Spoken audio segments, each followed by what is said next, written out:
Opposition leaders and Western nations have denounced a so-called foreign influence law passed by Georgia's national parliament.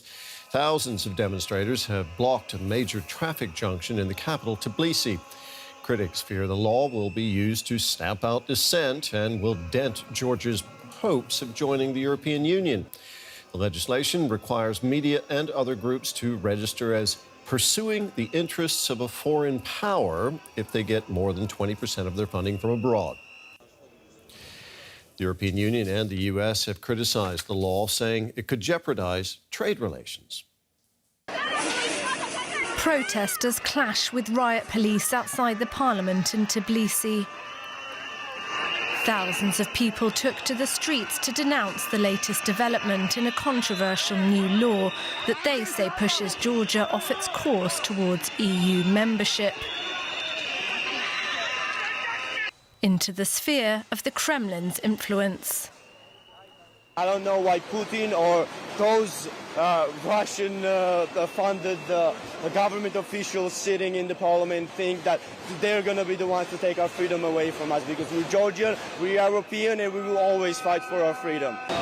We, all the people, we're standing here all day, every day. The students, older people, everyone is here, and the government doesn't care. We don't want Russia, we want Europe, and they just do whatever they want. They say that it's democracy, and this is like nothing like democracy. They're hitting people, they're being violent, I don't know.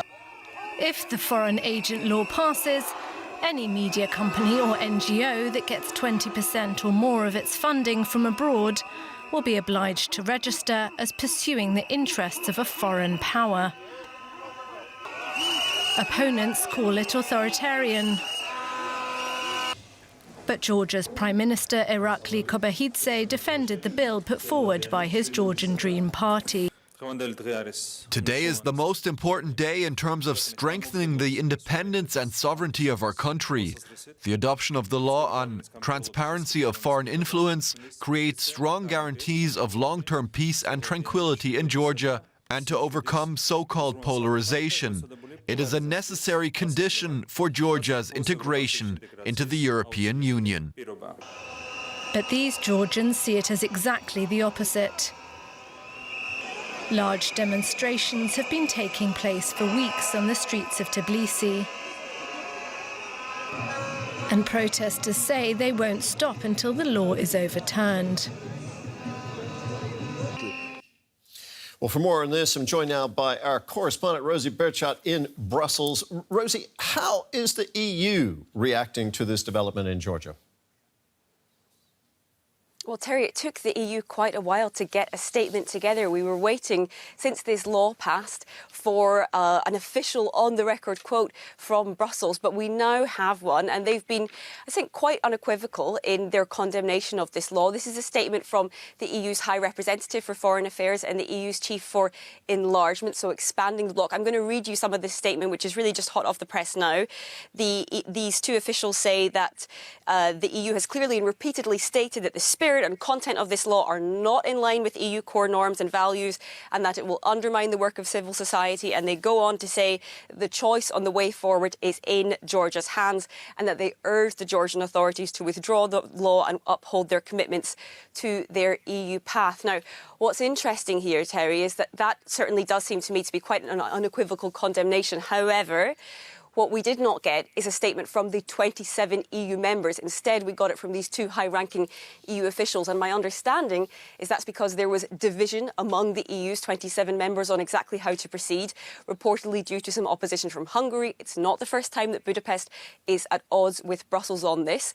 So given those divisions, I think you can pretty much bet that this state of relations with Georgia will get top billing when EU foreign ministers meet later this month.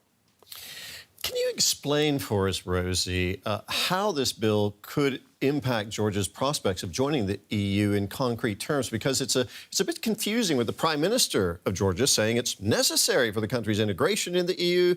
Protesters say it would wreck Georgia's chances of becoming an EU member. So what's the case?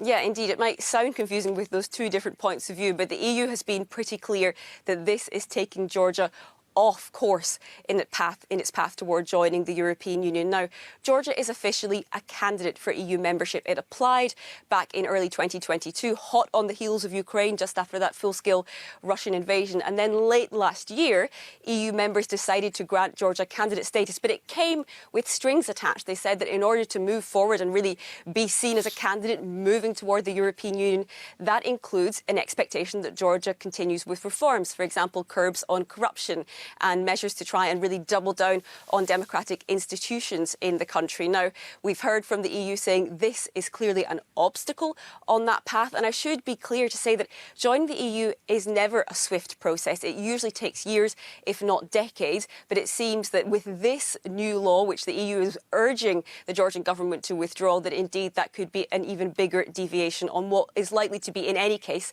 a very long road toward a seat at the table here in Brussels.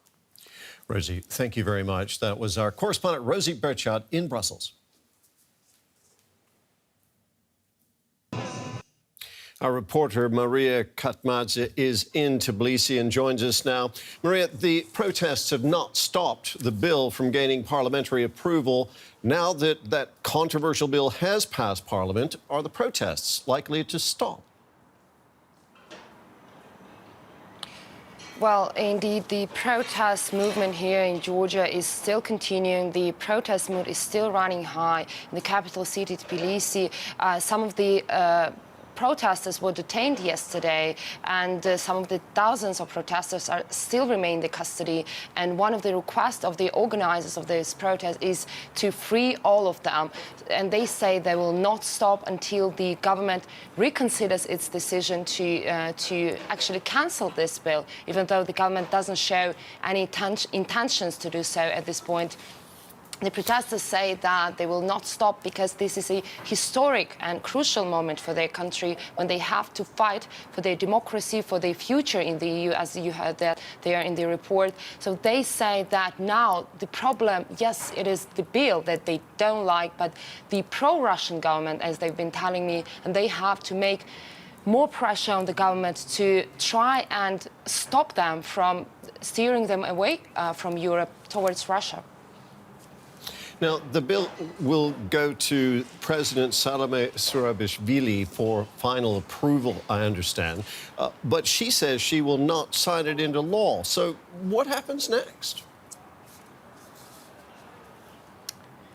So the next stage is the bill goes to the president, and the president, the pro-Western president, Zurabishvili, she already voted that she will actually veto this bill, but keep in mind that president in this country has a very symbolic and ceremonial role. She doesn't have any power, actually, to stop this bill. But she is a supporter of the protesters. She, from the start, she sided with them, and the protesters see her as a leader that could actually help them to make some pressure on the government.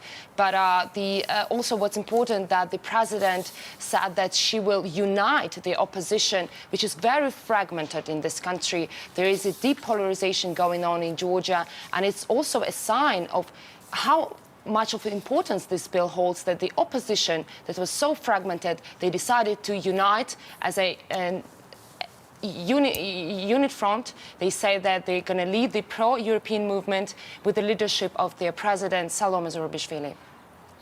Maria, thank you very much. That was our correspondent, Maria Katmadze, in Tbilisi. I'm here with the former Georgian president, Giorgi Margvelashvili, and the former ally of the Georgian Dream Party. Mr. President, please tell us why you're here today.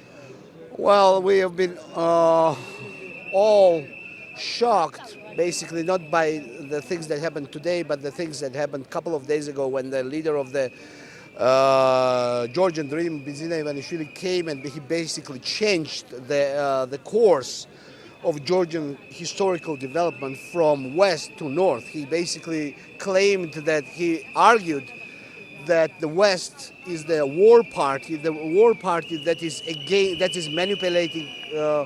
is manipulating Georgian people. So he tried to change our historic course, and so this is the part of that story. And we are all here because we don't believe that, and we will not accept that, and we will overcome. You mentioned Bidzina Ivanishvili and you worked with him. You know him personally and you were part of his team. Tell us more about this man. Is he really linked to the Kremlin? What do you think? I don't know where he is linked and what is his message, but I've been his friend and his ally when we were fighting against the previous government. But now he has definitely, and I don't know the reasons actually why he changed this, and I don't care about the reasons. But he changed the historic development of my country. That's it, blank. I don't care about it anymore. I mean, he has changed who we are and what we are for. Is he a pro-Russian politician in Georgia? He has done a definitely pro-Russian move. This is a pro-Russian move. So, yeah, he has committed himself to Sovietizing Georgia, to Russificating Georgia. So, yeah, that's where he is, unfortunately. What's next for Georgia? What's going to happen next? Further protests? We are going to fight and we will prevail. We will overcome.